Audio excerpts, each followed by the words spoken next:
સુરતમાંથી વધુ એક વખત શંકાસ્પદ ઘીનો જથ્થો ઝડપાયો છે। મોટી માત્રામાં શંકાસ્પદ ઘીનો ઝડપી લેવામાં આવ્યો છે।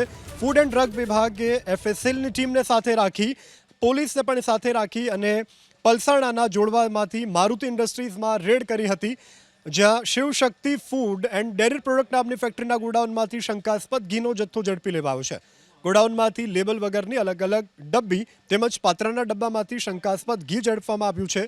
પૂઠાના લેબલ પરના અલગ અલગ બોક્સ સહિત ઘી બનાવવાની સામગ્રી પણ પોલીસે જપ્ત કરી છે। પોલીસે શંકાસ્પદ ઘીના જથ્થા, સાધન સામગ્રી સહિત 14.48 લાખથી વધુનો મુદ્દામાલ જપ્ત કરી અને વધુ તપાસ હાથ ધરી છે। 2 દિવસ પહેલા પણ સુરતના પૂર્ણા સારોલી ગામમાં 2 ગોડાઉનમાંથી શંકાસ્પદ ઘી ઝડપાયું હતું। પોલીસે કુલ 63 લાખની કિંમતનો શંકાસ્પદ ઘીનો જથ્થો હાલ જપ્ત કર્યો છે। ઘીના પેકેટ બનાવી સુરત શહેરમાં વેચાણ કરાતું હતું। પોલીસે એક આરોપીની અટકાયત પણ કરી છે।